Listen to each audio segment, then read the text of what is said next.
ప్రేమగల తండ్రి, మహోన్నతులైన దేవ, భూమి ఆకాశములకు సృష్టికర్తవైన యేసు ప్రభువా, ఈ ఉదయకాలం మీ సన్నిధిలో చేరి మిమ్మలను స్తుతించడానికి, రాత్రంతా కాపాడి మా ఆయుష్ని మా దినాలు పొడిగించి ఇచ్చిన నూతన దినాన్ని బట్టి మిమ్మల్ని స్తుతిస్తున్నాం. దినములు, మాసములు, సంవత్సరములు మీ దయ కిరీటము ద్వారా మాకు ధరింపజేస్తున్నందుకు స్తోత్రాలు. ఆయన మరి ఉదయకాలం మాకు కావలసిన మీ మాటలను మీరే మాకు ప్రసాదించుము.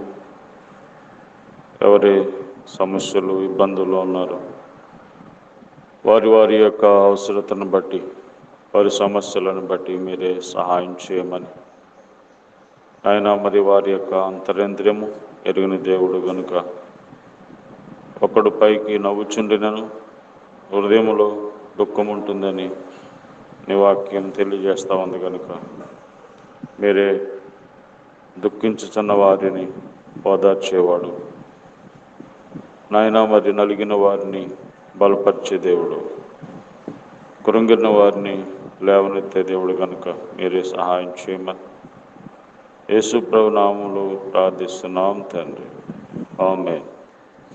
వందనమేసయ్యా, నీకు వందనమేసయ్యా, నిండైన నీ మేలులకు వందనమేసయ్యా, నిండైన నీ మేలులకు వందనమేసయ్యా. పాపిని నన్ను ప్రేమించితివి, ప్రేమతో నన్ను రక్షించితివి. పాపిని నన్ను ప్రేమించితివి, ప్రేమతో నన్ను రక్షించితివి. నీ రక్తముతో నా పాపం కడిగి పరిశుద్ధపరచితివి. నీ రక్తముతో నా పాపములు కడిగి పరిశుద్ధపరచితివి. వందనమేసయ్యా, నీకు వందనమేసయ్యా, నిండైన నీ మేలులకు వందనమేసయ్యా, నిండైన నీ మేలులకు వందనమేసయ్యా. శోధనలో నా వేదనలో, బాధలలో నా కన్నీటిలో, శోధనలో నా వేదనలో, బాధలలో నా కన్నీటిలో, బలహీనతలో బలవంతుడవై నన్ను బలపరచితివి. బలహీనతలో బలవంతుడవై నన్ను బలపరచితివి. వందనమేసయ్యా, నీకు వందనమేసయ్యా, నిండైన నీ మేలులకు వందనమేసయ్యా, నిండైన నీ మేలులకు వందనమేసయ్యా. దేవుని పరిశుద్ధ గ్రంథము నుండి మార్కు సువార్త 5వ అధ్యాయము 19వ వచనం.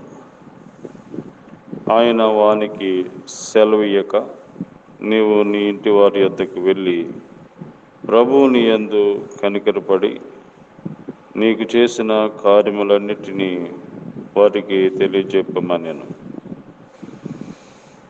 ప్రభువు నీ యందు కనికరపడి,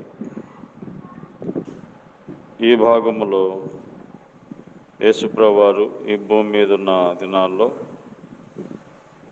ఆయన కనికరపడి ఎంతోమందిని బాగు చేశారు. దేవుడు కనికరము గలవాడు, ఆయన కరుణించేవాడు, కటాక్షించేవాడు. కాబట్టి దేవుడు ఎలాంటి వారిని కటాక్షించాడు? ఒక వ్యక్తి దెయ్యముల చేత బంధించబడి ఉన్నాడు. దెయ్యములు అతనిని బంధించాయి. ఎవరు కూడా అతన్ని సాధుపరచలేకపోయారు, కంట్రోల్ చేయలేకపోయారు. దెయ్యములు పట్టుకున్నవాడి పరిస్థితి ఎలాగుంది? వాడు సమాధులలో ఉండేవాడు, ఇంటి దగ్గర ఉండేవాడు కాదు. వాడు రాత్రింబగళ్ళు కేకలు వేసుకునేవాడు. మరి రాళ్ళ చేత తను తాను కొట్టుకునేవాడు, గాయపరుచుకునేవాడు. ఒంటి మీద వస్త్రములు లేవు, వస్త్రహీనుడిగా ఉన్నాడు. చాలాసార్లు ఇనప సంకెళ్ళతో బంధించారు, కానీ వాటిని తుత్తనీయులుగా తెంపేసేవాడు.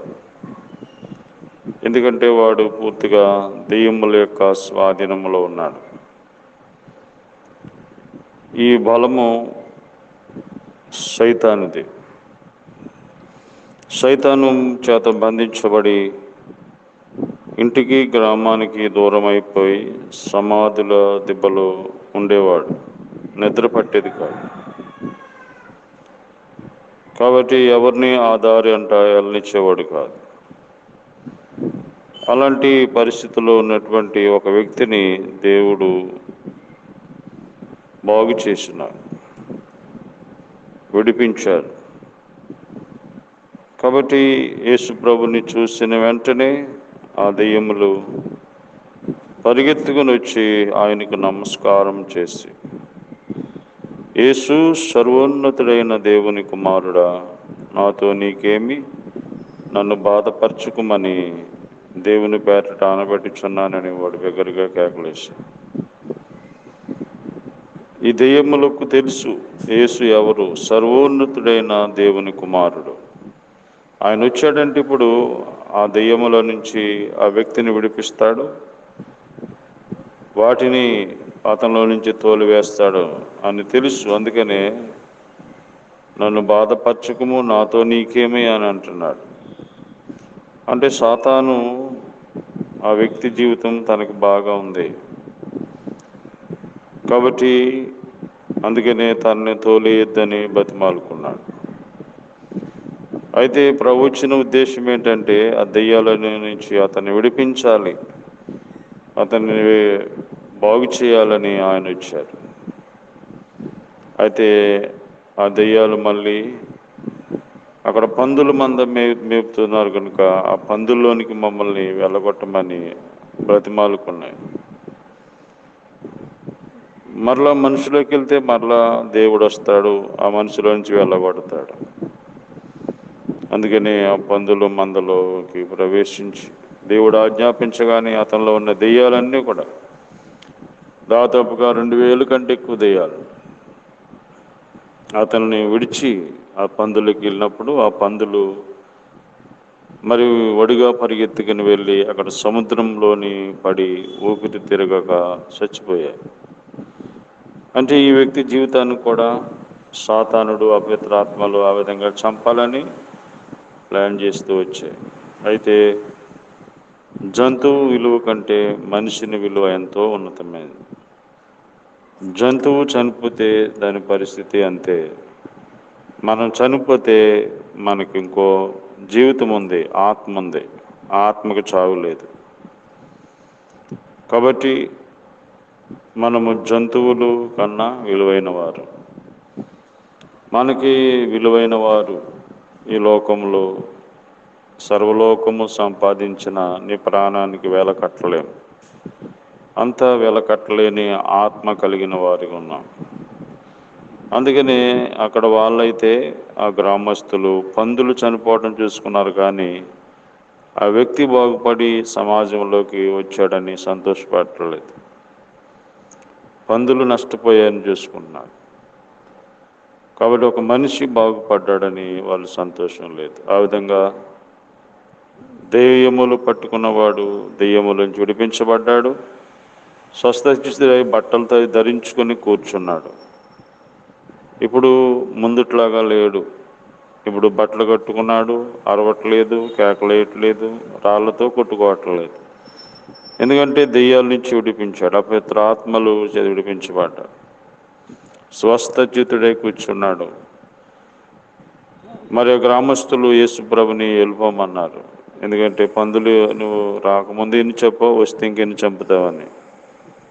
అయితే ప్రభు మరి తిరిగి వెళ్ళిపోతున్నప్పుడు వాడు కూడా నేను వచ్చేస్తానంటే, ప్రభు చెప్పారు, నీ యందు నేను కనికరపడి చేసిన కార్యములన్నీ నీ ఇంటికి వెళ్ళి చెప్పమన్నప్పుడు ఆ వ్యక్తి తన ఇంటికి వెళ్ళి చెప్పాడు, 10 గ్రామాలకు చెప్పాడు. దెక్కపోలి సాక్ష్యం.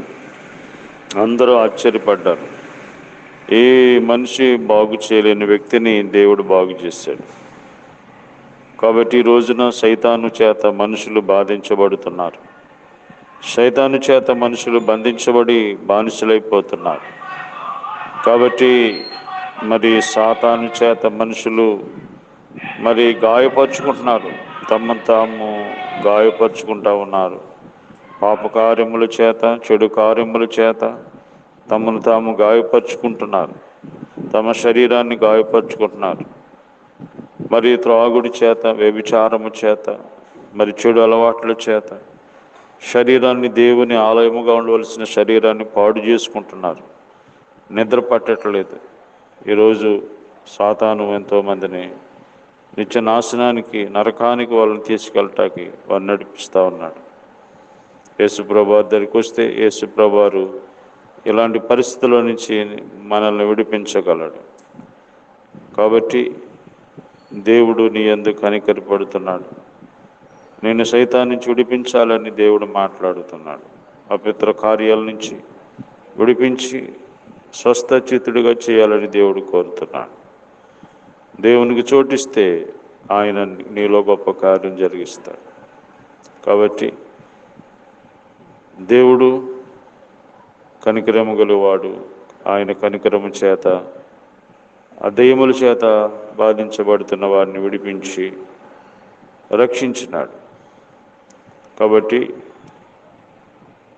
దెయ్యముల చేత బాధించబడుతున్నారా, వ్యాధుల చేత, సమస్యల చేత మరి బాధించబడుతున్నారా, ప్రభు దగ్గరికి రండి, ప్రభు సహాయం చేస్తాడు. ఇప్పుడు ఈ విడుదల, యేసు నామములో విడుదల, స్వస్థ కలుగుతుంది.